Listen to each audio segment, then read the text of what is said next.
Today, we're going to build the Starship Enterprise using 13 Lego pieces. These are all the pieces you are going to need. In the description of this video, I left the piece names, count, and design IDs. We're going to start with a 1x2 tile piece and a 1x2 inverted slope. And I'm going to take that tile and just attach it to the lower end of that slope. And when I do that, the top end is very flush, and I don't want that. I actually want this to stick up a little bit. So to do that, I'm going to grab a 1x1 plate piece and just put that right there on that top stud.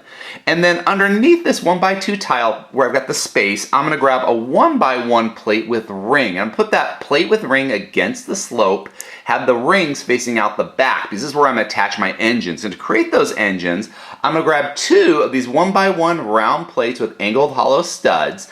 I'm going to put the bar into the ring on each side so that those engines are going to be facing kind of up and out to the front. And again, I don't want to put those bars all the way in. I just kind of put them a little bit, like maybe a halfway in or a third of the way in. And then to create the long engines on the top of the Star Trek Enterprise, I'm going to grab a T-bar piece. And for this T-bar, at the very top, I'm going to grab these Technic pins. And you've got that friction ridge on the Technic pin. Well, I'm going to put that in and towards the center of that T-bar. So the thicker ends are near the center of the T-bar. And when I do it to both ends, I've got this bar on the bottom. For that bottom bar, I'm going to stick it into that open stud of my 1x1 plate.